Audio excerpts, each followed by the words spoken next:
What's your favorite scary movie?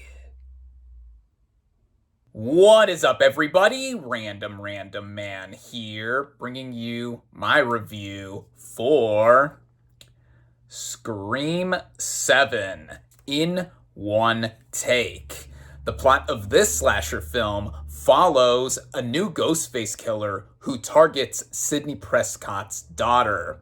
Going into this movie, I honestly didn't have that much in terms of expectations, even though this is a franchise, a horror film franchise specifically, that I have honestly mostly enjoyed. And I have said this time and time again on this channel, that horror is my least favorite genre of movies. But the Scream franchise, which is now 30 years old this year, has been mostly consistent in terms of how each entry has been treated. The very first film, 1996's Scream, I really liked, and I thought that it was a very good meta commentary on the horror genre, slasher films specifically, and just going all in on both being something that was keenly aware of genre tropes while also in and of itself being a horror film.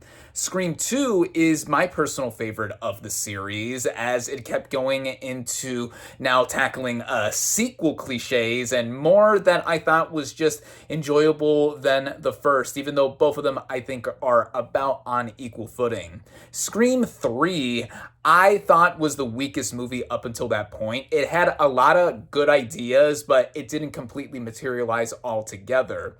Then the franchise lay dormant for over a decade until it came back in 2011 with Scream 4. And I thought it was a return to form for the series. The first 4 entries in the series were directed by the late, great Wes Craven, and that was sadly his final film that he directed before he passed away in 2015.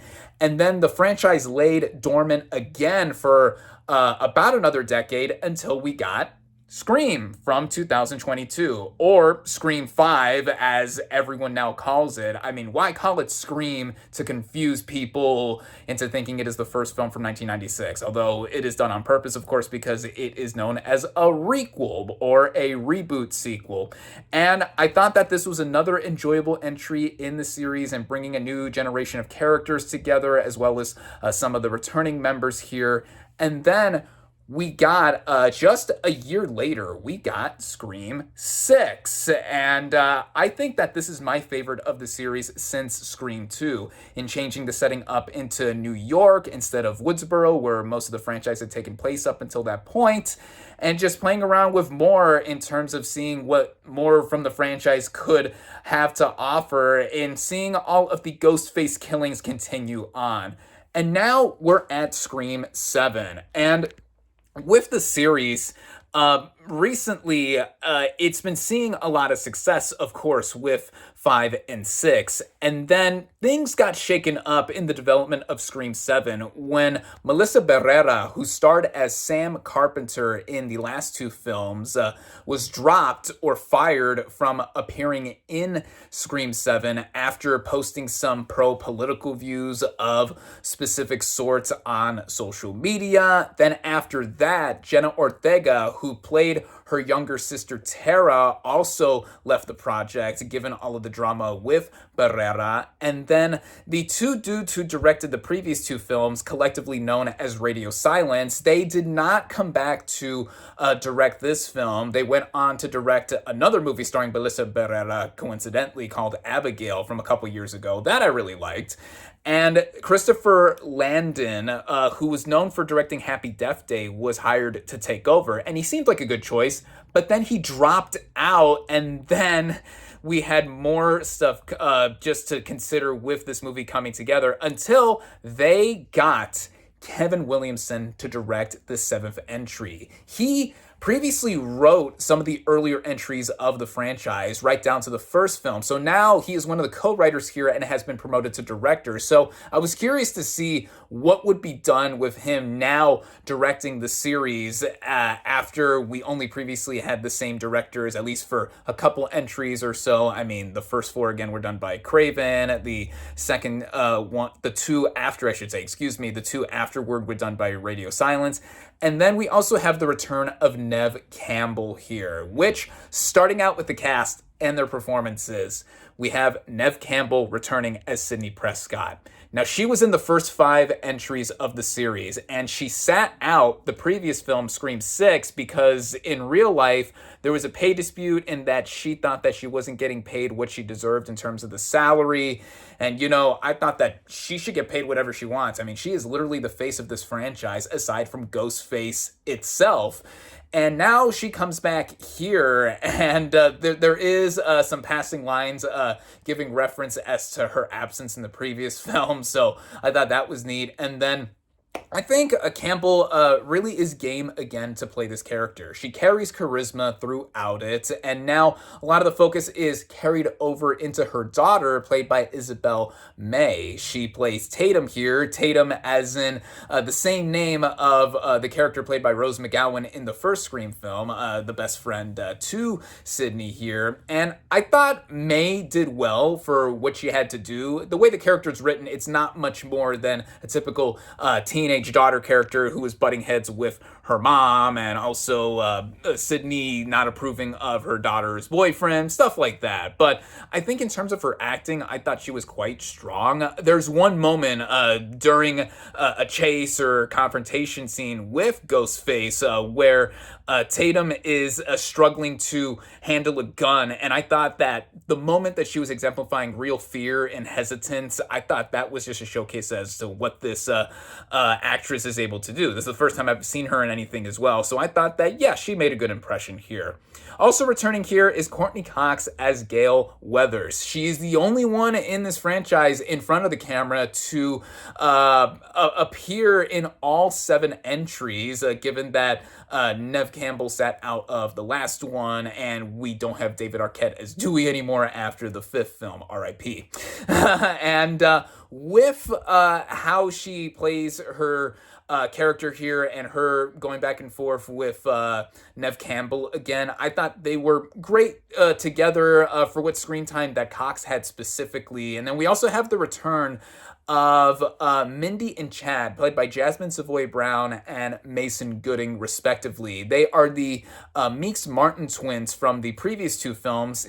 They, along with the Carpenter sisters, played by Barrera and Ortega, they were the core 4. But of course, the Carpenter sisters are not here anymore, so we just have the twins coming back. And they, this time, are working under or with Gail Weathers in terms of being news reporters here. And the entrance that all 3 of them had in this movie, I thought was quite cool, actually. And they all do their jobs well. I thought they were quite amusing like they have been in the previous films. We have a bunch of new players here, too, like Joel McHale, who plays the chief of police husband to Sidney Prescott, and other people that show up here and there that are new, and obviously supposed suspects of being Ghostface here and there. And yeah, there's too many names to name, but I would say that most of the performances I thought were okay in what they were trying to go for. But of course, the returning players here were among the most strong in terms of what they were doing and carrying on this franchise now 30 years in, and getting into what is done with the whole narrative here. The opening of this movie, much like the other movies, opens with a killing spree by Ghostface, and I forgot to mention too, right before I forget, Roger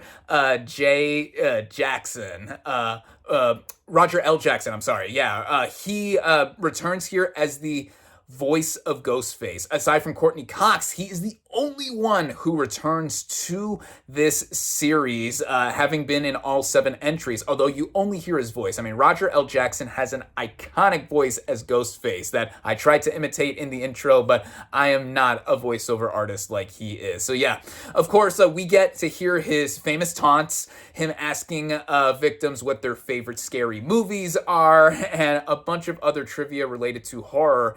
And the intro specifically this time, we see the house that is from the first film in Woodsboro, and briefly before this movie made a return in the 5th movie. It has now been turned into an Airbnb experience where this young, nice-looking couple is staying, and then, of course, you know they're gonna quickly get eliminated after the opening scene. And then we are reintroduced to Sydney after having been out of the previous film back in Woodsboro. She is now the manager of a coffee shop. I mean, she's had done quite a bit throughout the series, but in any sense, we get reintroduced to them and introduced to the new characters like her daughter. And you know, the typical things that with a Scream movie in what you would expect are present here. And we see that the main target is now Tatum, and there's the potential to see how there's motivation that is sprung through all of this. And with that, the movie is trying to rely a lot on nostalgia, as has been the case with, I guess you could say, the rest of the franchise as well, specifically with the previous film 6, in terms of trying to bring back all of the previous Ghostface killers together in a specific fashion that I personally thought worked, and coming back now to the small town setting, and then also trying to bring a new angle here and bringing back specific actors from the previous films, even if they had been previously eliminated. For example, I didn't mention him in the cast initially, but Matthew Lillard, who previously played Stu Macher, is back here somehow. And while I thought the way that he was introduced back in here, despite supposedly being dead after the first movie, was pretty contrived and not full of nuance, I mean, it was cool to see Matthew Lillard back into the groove of playing this character again and being so over the top and stuff. Because getting into how the movie reintroduces him into the franchise, that goes into the biggest issue I have with this movie, in that it all feels so tired. Now, I can get over or get past a lot of the cliches or a lot of the self-awareness the movie's playing up, just like with how Mindy, much like her character having been in the previous 2 films going over the rules to survive a horror movie or going over sequel tropes and all this other stuff, much like her uncle, played by Jamie Kennedy in the first few films. Yeah, all that's there. The movie is like really winking and nodding at you the whole time, but I thought that was part of the whole appeal here because, yeah, again, horror is my least favorite genre of movies, so poking fun at certain things that the franchise and the genre as a whole has done is something that I was really into. Plus, we're getting treated into some cool kills too, which I'll get to. But what holds this movie down is that we are going through the same motions all over again with a lot of the same characters that we've seen before, and when we're introduced to a lot of the new characters, it doesn't seem to have a lot going for them. We don't have much reason to care for them aside from Tatum being the daughter of Sydney, of course, and I could easily point out from a mile away who is a potential suspect or whoever. This one specific character that showed up on screen, I immediately was like, yeah, you're going to end up being revealed as Ghostface. And I'm trying not to give spoilers here, even though you basically know how this movie's going to play out in any sense. I mean, the previous film had 3 Ghostface killers, so you can expect this movie having at least 1, 2, or 3 at the most or whatever. But you see that coming into fray. You see how initially the town is getting terrorized again, but more specifically, Prescott and her family, and all this stuff together. And I didn't think the movie had much to say otherwise. It brings in an element here that is very modern day that I don't want to give away in case you don't know, that I was thinking like, okay, this is now being integrated into everyday life now because it's inevitable, but also now here, and then also going over legacy and like heritage and all this other stuff. The previous films have already done this to some extent, but now we're doing it again and again and again, and it's really getting tiresome at this point, at least from what I'm seeing. For horror fans, though, a lot of what they're going to be in for is the creative kills and stuff done by Ghostface. Of course, the various stabbings and slashings that we see here. One kill had a lot of gore, like just stuff spilling out of this one person's body, and then another one I thought was nasty with something spewing, so to speak. And yeah, those moments of the movie are quite entertaining, but I thought the pacing was all over the place, though. The movie runs at about an hour and 50 minutes, and after we get the initial setup, I thought the movie slogged for a bit until we get reintroduced to Gale Weathers and the Meeks Martin twins, and then the movie kind of goes back and forth through the motions over what we're seeing in a similar structure to what has been done before. And then the ending was just rushed. I would say that the climax of the movie just really just like doesn't hold back in terms of like just dropping us into the moment there, because that's just how the movie was going to be playing out here. So Williamson's direction, I thought, was really hot and cold. It was really back and forth because he knows how to set something up in co-writing this movie, being one of the two writers here. And yeah, it shows. This is very much a Scream movie in many senses, but is it necessarily a Scream movie that is offering something new to what it's doing with this narrative here? I don't think so. And say what you will about the more recent movies that we got in the last few years. I mean, Scream 5 was trying to bring it back to Woodsboro and bringing in like a passing of the torch, so to speak, and I thought it mostly worked over what didn't. And then Scream 6, I like a lot, actually, because it changed up the setting to New York, even though, yeah, it's quite a stark contrast to us having been in the same small town for most of the series so far. But I thought that worked in changing things up, and now we're back in the same small town of Woodsboro, and it's like, okay, what else do you have to offer aside from now we're going down lineage in that the main character of the initial part of the series, her daughter, is now the target. And yeah, I thought the film just was devolving into frustrating franchise fatigue from how I was feeling here, despite a lot of elements here I thought initially seeming to work on paper, but then as it kept going, I was just like, okay, after a while, I was thinking that this is just really going through like a broken record. And by the time it got to the Ghostface reveal, I was just thinking it was lame by that point. This is by far the lamest reveal of who Ghostface is in the entire series because of not seemingly set up properly or coming out of nowhere or just whatever else the narrative was trying to do and just also wrapping itself up really quickly. Again, I'm not trying to spoil who Ghostface is, but all that together, I felt the movie by its end, it was just going down in being something close to self-parody. And I think that you would compare it to something to where it is not spoof level, but I bring it up in that before this movie, in front of my screening, the trailer for Scary Movie 6 out later this year played, and I thought, okay, yeah, we're bringing these spoof movies back. But having now seen Scream 7 in its entirety, I'm thinking that, yeah, this franchise is now not that far off from the spoof movies like Scary Movie had repopularized like about a quarter of a century ago, and now we're getting the 6th Scary Movie specifically, or the 6th numbered one at least. I mean, there's a bunch of movies out there that are spoofs that spoofed whatever recent popular movie was out at the time, and it's the same studio, Paramount. Yeah, they're even on my shirt. Take a look at that. This is a birthday present from almost a decade ago by now, so I'm not necessarily a supporter of them. But in speaking of Paramount, recent days for them have seen a lot of exposure in the news, in that yesterday the breaking news was that Paramount is now having acquired Warner Brothers in the takeover that they were trying to do over Netflix after Netflix initially tried back in December. And then the aggressiveness that Paramount was doing seemingly has paid off, because now Netflix has backed out and Paramount is seemingly going to take over Warner Brothers.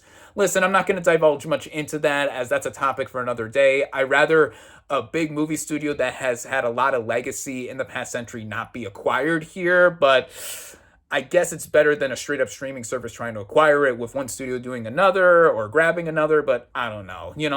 Another time, another day. But as for Scream 7, if it wasn't clear by now, I was not a fan of this film. I would say that this is a lackluster entry in the series, and I'm going to actually go as far as to say that this is the worst or my least favorite film in the series here. I think that if you were to compare it to Scream 3, which was previously my least favorite, at least that movie now has been getting a lot more warmer reappraisal because of what it was trying to comment on over a decade and a half before the Me Too movement happened. And yeah, there's stuff going for that movie too, even if it didn't all quite come together. I think that Scream 7, though, is worse because I just feel like there's not much here up to offer. And just seeing the idea of another Scream movie happening, this movie's going to have a big opening weekend for sure. And I read somewhere that Scream 8 is already in development. I don't know what to think of it. I mean, what are we going to do next, potentially here? I mean, with the track record the series has gone through up until this point, I guess I would be interested. And if you're a fan of the franchise, I guess it would interest you to see this movie, no matter me saying that I ended up not liking it or whatever. I mean, my opinion is just my opinion, and you get to make of whatever it is you will with this movie, as with any other movie or anything opinion based. But yeah, I would say that this movie is not god awful. I wouldn't say I hated it or it is something horrible, but it is easily now down further in the realm of mediocrity, even a step below that, because I was just thinking like, oh my God, this is just so recycled and just so played out at this point. And yeah, I mean, a lot of what horror has me being very averse to is present here. So what can you do in terms of seeing how now Scream has stabbed itself? No pun intended. Ugh. I should just wrap up this review. I mean, yeah, I'm nasty with the spit I was about to do, saliva, whatever. I've been talking for over 20 minutes. So let's just wrap things up with me giving my final verdict for Scream 7. My final verdict for Scream 7 is 2 out of 5 stars. Thank you all, as always, for watching. Be sure to like this video, comment on what you thought of Scream 7. Social media links in the description. Subscribe to my channel for more, and I'll catch you on the next movie review.